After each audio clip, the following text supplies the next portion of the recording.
Hey everybody, Ryan here at eTrailer. Today on our 2021 Chevy Equinox, we're going to be taking a look at and showing you how to install the Roadmaster diode wiring kit. So before we get too in depth on the wiring kit itself, how it works and how you're going to live with it, why don't we kind of touch base on some of the main components that you're going to need as a whole to flat tow your Equinox down the road.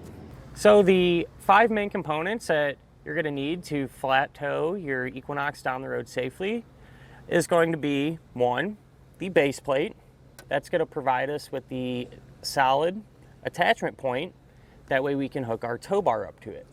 The tow bar is going to be that second main component, and this is going to be the physical link that actually connects the front of your Chevy to the back of your motorhome. The third main component is going to be safety cables, and these are there in the event of an unlikely disconnect. These are going to keep your Equinox connected to your motorhome. The fourth main component is going to be tow bar wiring. And what the wiring is going to do is transfer the lighting functions from the back of your coach to the back of your Equinox, not only keeping you safe, but legal as well. And last but not least, the fifth main component is going to be your braking system. And what this is going to do is apply the brakes in your vehicle whenever you hit the brakes in your motorhome, and that's just going to help bring you to a more predictable and complete stop. There are a couple more components that I figured were worth mentioning and definitely something I would recommend. One of them is what's called a charge line kit. What that's going to do is more or less maintain or trickle charge your Equinox's battery whenever you're pulling it down the road. The manufacturer suggests that you do that, and honestly I do too, and that's because a lot of these braking systems are going to draw battery power whenever they operate, which can wear your battery down and leave you with a flat battery whenever you get to your campsite or wherever you're going. The other one is going to be what's called a stoplight switch. And what that's going to allow you to do is pick up a signal whenever the brake pedal inside your vehicle is depressed, whenever the braking system is operating. And that's going to allow you to hook that up to an indicator light or some type of indicator inside of the motorhome, depending on what braking system you have. And that's going to let you know that, hey, everything back here is working properly like it should. So this is a good example on how the diode wiring is going to work. You can see we have our left turn signal going on our Equinox, and that's because we have the left turn signal flashing on our motorhome. So it's going to send everything back here. So for example, if we had a right blinker on the motorhome, right side of the Equinox would be gone. Same holds true for our taillights as well as our brakes. So it's going to cover all those necessary functions and allow other motorists to know what we plan on doing whenever we're going down the road.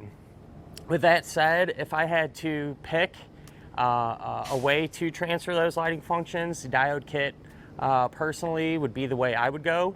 And that's because once you have it installed, you're not even going to know it's there. You can't see it or anything like that. But more importantly, the setup or the ease of use is extremely simple. Literally all you're going to have to do whenever you're ready to flat tow is plug in a connector at the front of your Equinox and the other end into the back of your motorhome. So anyone can figure it out. It's not hard at all. As opposed to, some of the other options available, one of them being magnetic lighting, for example. Those can be kind of a headache, honestly. You're going to have to set them up every single time, take them down every time you're done using them. You have to put them on your vehicle. They're magnets, so you got to worry about them scratching up the paint, things like that. Running wires every single time. It's kind of just a big headache. Not to mention too, when you're not using it, you got a big bundle of wire that you got to figure out where you're going to keep. And as we all know, storage is very limited whenever you're out on the road. So up front here, I said it's super easy. All you're going to have to do is take one end of your cable, put it into the back of your motorhome, and the other end into the connector plug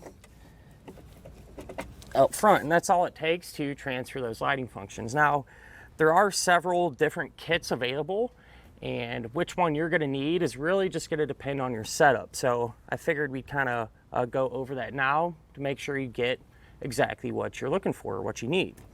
So the kit that we have here today has a straight cable, all right, and so you're going to have a 7-way on one side and a 6-way round on the other side.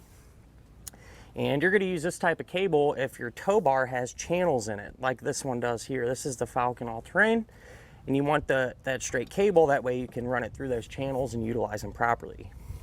The same holds true for the other kit that has what's more or less a hybrid type cable. So one end of it is straight, the other end is coiled.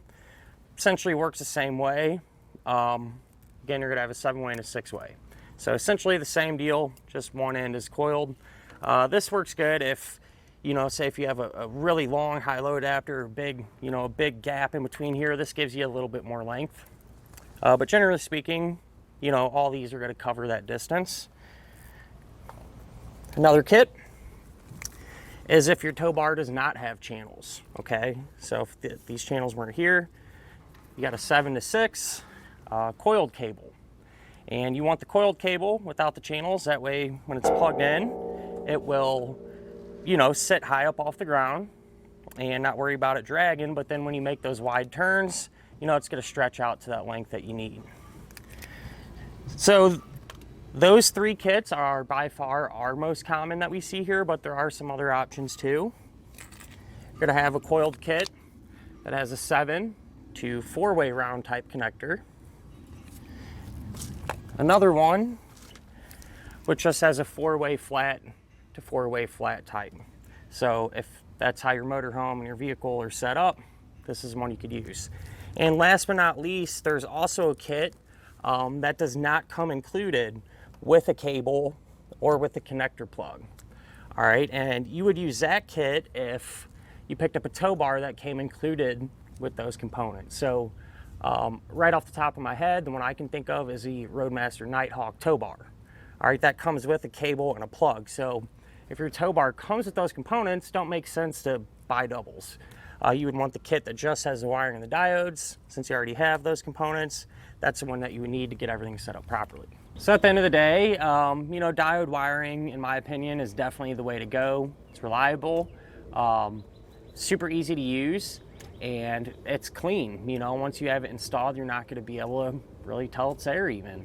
As far as the installation goes, really not too bad. Everything's pretty easy to get to, and it's relatively straightforward. I will say the most time-consuming part is just routing the wire from the front all the way to the back.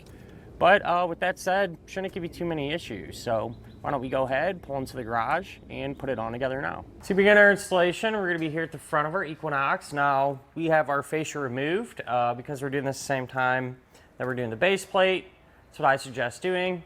Just have a lot more room to work, easier to see. That said though, you can do this with the fascia back on. It's just going to be a little more challenging. That said, first thing you're going to want to do is take one end of your wiring, and I just kind of ran it through our base plate there over here to where we have the bracket for our wiring connector. You're going to take the rubber boot from your connector plug, slide that over and just kind of tuck it out of the way for now. And then we're going to take a pair of snips and separate our wires here. So just cut carefully in between them and pull them back apart from each other a few inches. What I like to do is kind of bring them all back together and cut a little bit of the end off. Kind of give us a fresh start there. We need to strip back the insulation on the ends. About that much should suffice. When you strip them back, go ahead and give them a twist. That way will give us a better connection inside of the plug. So if you look at our connector plug here, on the back of it, we're going to have several terminals. We're going to be using 4 of them. And the way you get these wires in is by backing out the set screws. So you just take a small screwdriver, back that set screw out enough to get the wire in, but not so much the screw falls out. It's kind of tricky to get back in. That said, they're going to be labeled. This one's going to be TM for taillights, so our brown wire will go there. This one's going to be labeled GD for ground, so our white wire will go to it. This one's going to be labeled LT for left turn, so the yellow wire will go there. and this one here, RT for right turn, so the green wire will get plugged into that. So we're going to take the appropriate wire,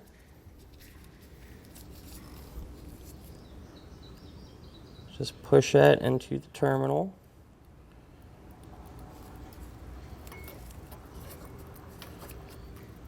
And kind of hold it in place, and then take your screwdriver and just snug up those set screws. So we get that same thing to get the rest of our wires installed here. Once you have the wires secured inside of the terminals, what you're going to do now, take your rubber cap, plug it over, and you can put some dielectric grease and seal up the ends real good, some tape or whatever you might prefer. I like to do that at the very end, once we know everything's working, we have everything hooked up, and so on. That way, if we need to come back, make a repair, change something for whatever reason, you know it's not all sealed up and everything. That said though, you can go ahead and mount up our connector plug.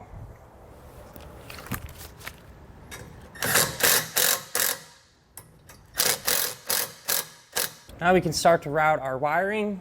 I just ran along through here, along our base plate, brought it up along some of this factory wiring, and up through here. Now what I did at this point was just carefully cut that white wire in half. So be real careful not to nick the other wires. And then I just peeled the wires back, or the white wire rather. I'm doing this because this is going to need to get grounded. All right, so we strip back the insulation there and take our ring terminal, place that over the end, and get it crimped down. Turns out right here we have a factory ground stud, so it's a perfect place. Take a 13mm wrench, just break that loose, slide it over the stud, and we'll get this tightened back down. That's going to provide us with the necessary ground that we need. Come back to the rest of our wiring bundle.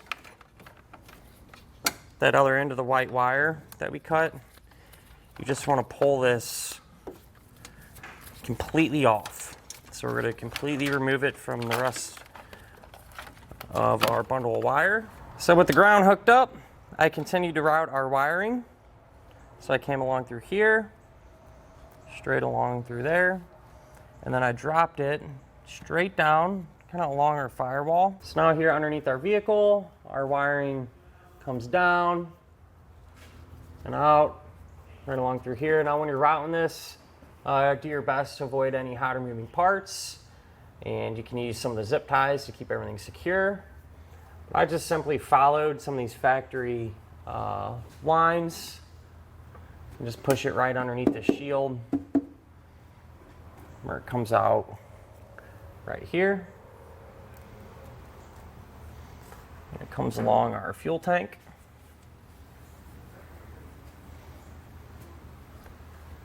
And then right here, you want to make sure to run it up and over that subframe. You can kind of see part of the wiring there. Just pay special attention to this area because there is a lot of things moving around. So kind of go the extra mile, pay attention, and keep everything secured. So that wiring's going to come up and over that subframe there, where I have everything secured here. Now at this point, I separated the green wire from the yellow and brown, and then I took that length of white wire that we had and taped it to the end of our yellow and brown wire. So I have the yellow, brown, and one end of the white wire kind of just bundled up here. This eventually going to get ran to the driver's side taillight pocket. So we'll let that hang for now. The green wire and the white wire that I had taped to these, I routed that behind our bumper. You can kind of see it up there. Comes out, drops down right here. So I taped the other end of that white wire here. This is going to get routed up into the passenger side taillight pocket. But in order for us to get those wires routed up, we need to remove the taillights. So we'll let this hang for now, go up top and get those taillights removed. So here at the back, to get our taillights out, if you open up the hatch, you're going to have two plastic plugs. Just take a pick or a screwdriver or something and pop those open. There's going to be fasteners underneath the plugs. Take a T15 Torx bit and we'll get those screws removed. And grab the light, kind of work it back and forth while pulling back. You'll free it. And we're going to disconnect it by pushing back on the red tab. Sometimes these are really tight. You might have to kind of work it a little bit. Once you have it released, we'll set our light off to the side and repeat the same process to get the passenger one removed as well. In order to get our wires that we ran on the other side up into the taillight pocket, I'm going to use a pull wire, which is this here. This is a piece of tubing. You can use a coat hanger, a thick wire, whatever you might have laying around the house. And I taped our wires to the end of the pull wire. So we're just going to go ahead and pull up on it and feed them all the way through. All right, so what I went ahead and did was just kind of peel off some of the tape here on our factory connector, tested the wires. What we're looking for is the brake lights as well as our taillight signal. The brakes are going to double as a stop and turn. What I found was this white wire here with the yellow stripe. That's going to be our taillight signal, and right next to it, the gray wire with the yellow stripe. That's going to control our stop and turn. So with that said, you need to cut those wires. And strip back the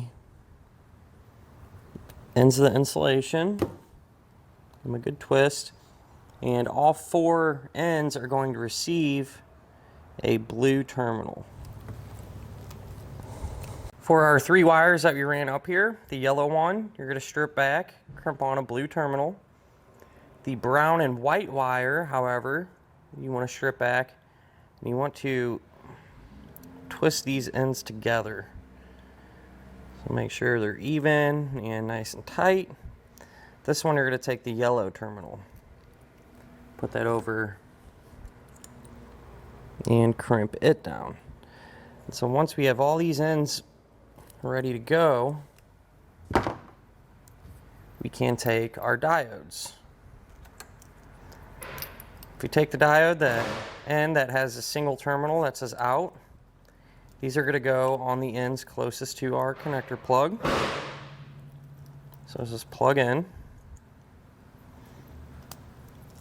The other ends will go color for color. So this one here has the gray and gray wire with the yellow stripe. So it'll just get plugged into there.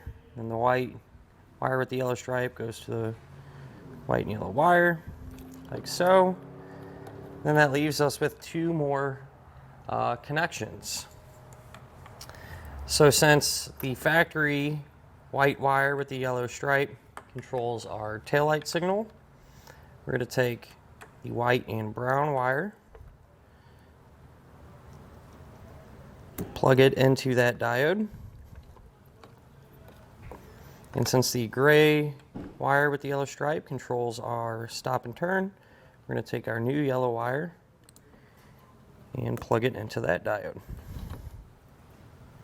So what I went ahead and did was just peel off the sticky tape on the back of our diodes and stick them together. Now we can simply just plug it back in to the taillight, tuck everything down, and reinstall it the opposite way that we removed it. So now over here on the passenger side, essentially did the same exact thing. You know, I pulled our wire up into the taillight pocket, tested our wires, and hooked them up to the diodes. So the process is the same. The only thing that is different is the color of the factory wires that you're going to use.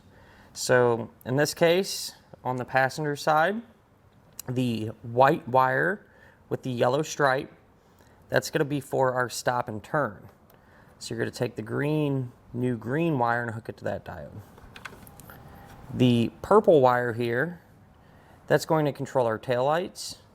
So you're going to take the solid white wire that we ran, the new one, and hook it to that diode. So once these are all hooked up, again, you're able just to peel that backing paper off, stick them together, and re-secure your taillight.